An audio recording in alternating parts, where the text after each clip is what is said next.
Welcome, everyone. I'm Max Rodriguez, founder of the Harlem Book Fair and publisher of QBR, the Black Book Review. Thank you for joining us today on the Harlem Book Fair's digital main stage, where we're joined by author Neal Owens.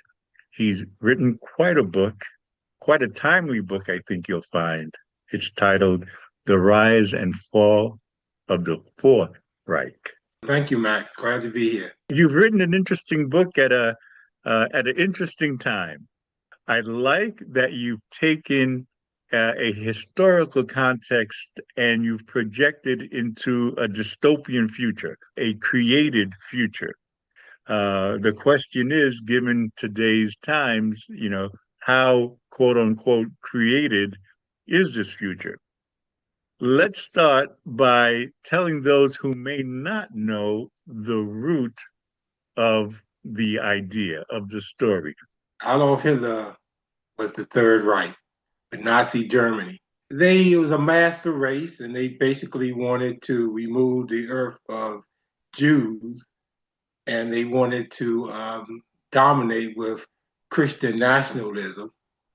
They were very, very white superiority and that whole complex. And that's what white supremacy, and that's what they was focused on. That's what they wanted to do. They wanted all immigrants out of their country. They wanted to be all white.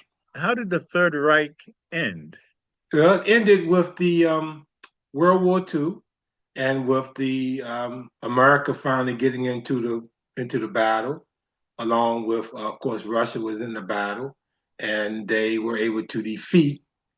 But one of the things people don't talk about much about is that they didn't start winning until the blacks became a part of the fight.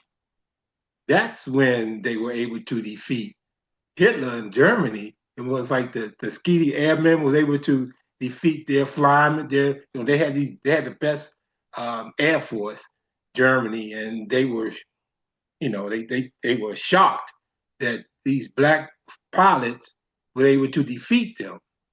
And that's what happened. And a lot of things you don't see on when they did, Doomsday, and when they went in and hit France, and you see pictures of all the white soldiers on the boat, but you never hear about the black soldiers who were actually the first ones to land.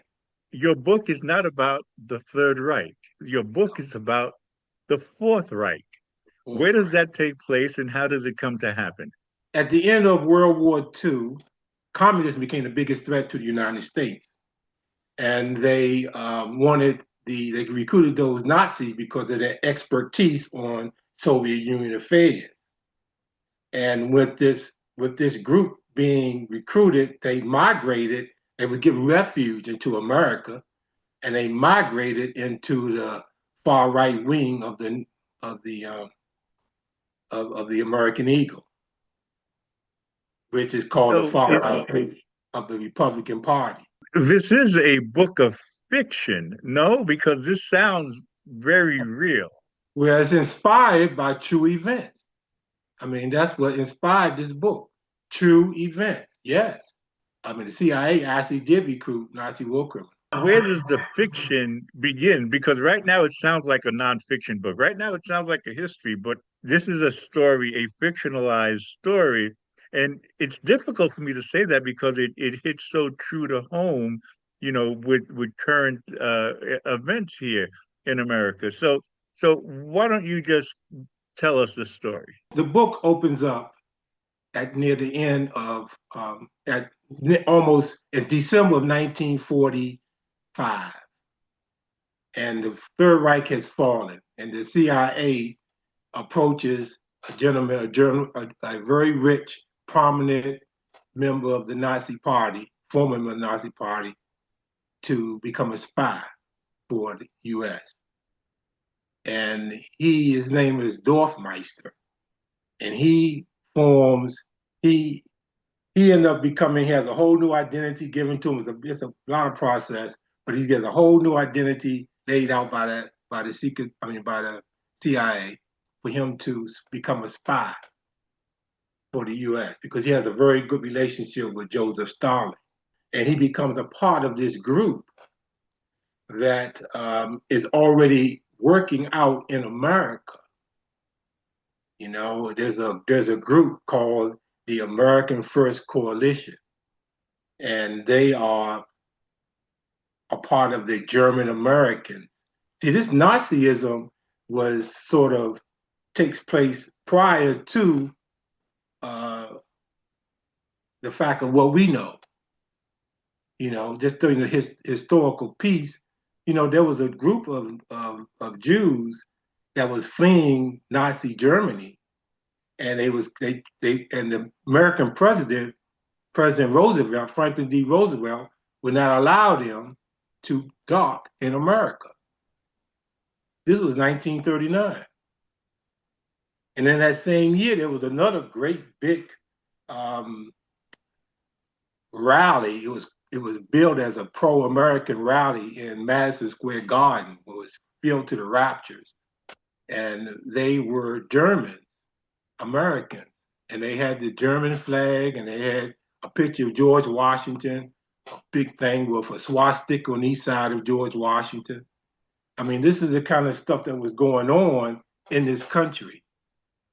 And so that's some of the, and then you just put in some fictional pieces as to how this all came about. So it's a very deep story, and it covers a lot, even in going into the presidential pieces with Eisenhower, with these people. Their names are not there, but you kind of like get a feel of this who these people are. You know, it's like Nixon and how he came about and what he was all about. And it goes on into Reagan. It's actually the story. The story goes up into the point where Reagan was attempted to be assassinated, and so on. Again, these are characters; they're not the actual individuals, but it's just a timeline will bring you to that picture. But this is telling you this story kind of like goes off what might have happened if Reagan had died, because Alexander Haig stood on the Pope stood at the White House press conference. I mean, he stood right there in the press room and said, "I'm in control here." The Secretary of State, not the Vice President, not the Speaker of the House, not the Senate Pro Tem. All these people come before the Secretary of State. He stood up there at a press conference and said, "I'm in charge," and nobody said anything. So what this is just carries on to what might have happened if Reagan had actually died. I can't ignore the title. It's The Rise and Fall of the Fourth Reich. In American history, they used to it's a thing called the Bellamy Salute. Tell us about that. Yes, the Bellamy Salute was how the children in America pledged allegiance to the flag. They did it like that. That's what's called the Bellamy. It's called the Bellamy Salute. That was from I think it was 1880 or 1890 something to 1942. That's how children, you can, Google Bellamy Salute. That's how the children in the schools pledge allegiance to the flag. So these individuals bring back the Bellamy Salute. This is all a process of them making America, or what they call it, making America great again, because they want to be a part. This is a whole part of this thing. It's like a big conspiracy piece. It's like you wonder, why didn't America join the war when England and France were attacked and they were allies? America stood to the side. America didn't get involved until they got betrayed, because Japan attacked from the west and hit Pearl Harbor. That's when America got into the battle. There was an end of the Third Reich. We know what the Third Reich stood for. And then here we have in your story the potential of a new Fourth Reich, the evolution of the Third Reich, but here in America, in a political environment where many of us believe that there's a push towards white supremacy. What would if that is in fact the intention, then why would this Fourth Reich be defeated, and how? This is how they got, because as they Now, I don't started, want you to tell the whole no, story, I don't but want to tell the whole I story, had to ask the but question. yeah, the president who becomes the president, who was the Secretary of State, who takes over as the president. He changes the Constitution and fights against the Constitution. He even uses the Constitution to support what he's doing. So he's doing all of these things, and it talks about the press conferences and all these things, and he's doing it. He ends up arresting um, the Democrats, All right, all of we're them. not going to go any Yeah, further than that because I don't want you to tell the whole right. story. So he gets into all of that, but then what happens is that he wants to start by eliminating the Jews by deporting Jews, and then also he gets when he gets to the blacks, that's when the Civil War starts. Is this a slow read because I hear the history in it? Is it a fast-paced So read? yeah, through all the reviews that I received, and these are reviews from people who are not affiliated with me or strangers. It's a very fast, and even as myself, it's a very fast-paced piece. It's not a slow read. It's a very fast. It's a very fast-paced piece.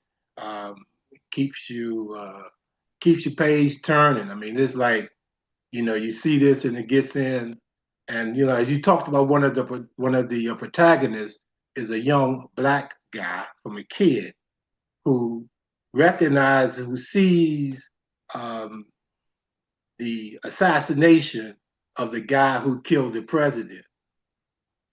Okay, of the one of the a character that we may perceive as JFK, and he sees the assassination of this guy who they said was the killer, and he becomes curious at a young very age about that, and so he starts looking at the news, watching Walter Cronkite instead of Batman.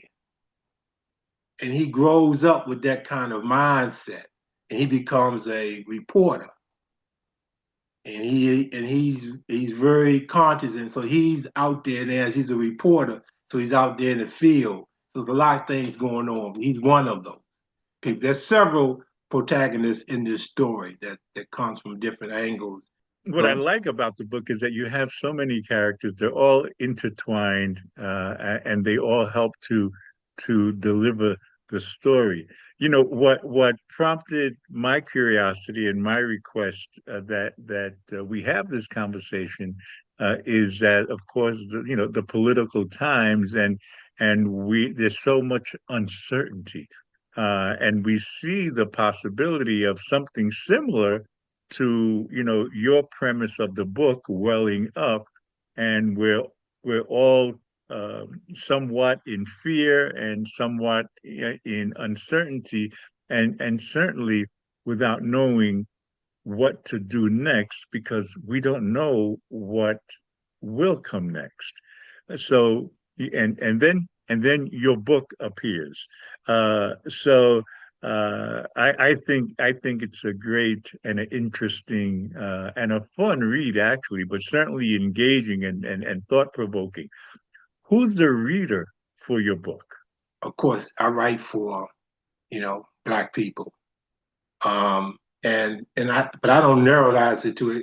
It's for a general audience, But again, it's definitely black audience because the the crest of it, the whole book is black and showing the leadership of black people and the preparedness that they have for this moment that's rising. They are aware of what's going on. They know what's going to happen, so they are preparing for it years in advance. So it's not like something this is going to pop up on them. They are prepared years in advance, so they are prepared. They are armed. They have a strategy. They're strategic. They are prepared. They're ready and they understand that all the things that the government is doing and what this president with the Fourth Reich is trying to do. He's trying to provoke them into the streets. He's trying to provoke them into the streets so that he can pick them off easily. But they don't go into the streets, and then that confuses him because they're not in the streets. They're actually strategic and strategizing within their own neighborhood, within their own community, and bringing everybody together. And so that's the big thing. And they have a code where they communicate. While people, may see a poster and they don't realize, but there's a message there, and things like that. Like in a song, there's a message, and they're communicating that way. It's a lot of different things, and then it's like, black people are top in civil servants. So they're the ones that's delivering the mail. So they see a lot of things that come across their desk. And so they're just a very organized group. It's sort of like the organization like the Spook Who Sat by the Door. This sort of reminds me, at least in its, intention, it's Greenlee's The Spook Who Sat by the Door, So if any of you haven't read that book, that's another great book. It's sort of working from the inside out. That was a great read. So again, asking who your reader is. At what age can I give this book to my son and say, you need to read this? There's a love interest, but there is no nudity there's no erotic pieces in the book. So it pretty comes down to a person as young as 14 can read this book. What else would you want our audience to know about the book? In this book, you will, it's a book of fiction, but you will see yourself and you will see those that you know. This book was released in August of 2024. So it was released before the presidential election. And now what's happening is there are a lot of things that's in this book is coming to pass. I mean, it's starting to happen. And what are we going to, you need to be prepared for what's happening and what might happen. Because one thing you don't want to be caught with your pants down. Will I find some answers in your book? Yeah, you will find a lot of answers in the book. That's what it is. It's how does the Fourth Reich fall? What makes it fall? That's in the book. What happens to make it fall? Okay. And so that's why the creation of the black people is involved with it, because that's what they say as far as what made the mistake that they made when they came after the black people. I mean, the black people were supporting even the Jews and everyone as far as everything that was being unrighteously done, revoking citizenships and all this kind of stuff, removing people. They were in full support of all those things. They were out there supporting them. But then it becomes how do those black people now, they are the ones that break down the fall of the Fourth Reich.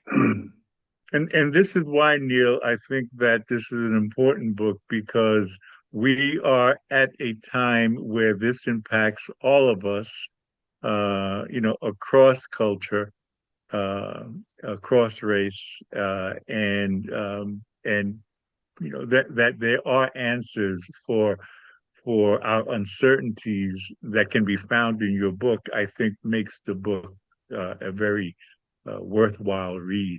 Just out of curiosity, how long did it take? You're a historian. How long did it take you to write the book? Actually, there was another book that I was going to release before this book, but what I saw coming, I said, no, this is the book that needs to be out. So I put aside the other book and decided to release this book because this one, and it took me it took less than a year, I guess. It was yeah, it took less than a year to put it Okay. all together. Very well done, Neil. Very well done. Thank you. Welcome. Thank you. Uh, Thank you for joining us today. I'm here today with Neal Owens, the author of The Rise and Fall of the Fourth Reich, a historical fiction based on, I'd have to say, what we see when we walk in the streets today. Yeah. Just a very tense political climate. For those of you who like political thrillers, who like seeing Black Triumph, who like seeing reading a very smart, tense, and moving story, by all means, take a look at the rise and fall of the Fourth Reich and share it with those who you think might enjoy a good read as well. I'm Max Rodriguez for the Harlem Book Fair Digital Main Stage. Thank you, Neal, for joining us today. Thank you. We'll see you at the next book.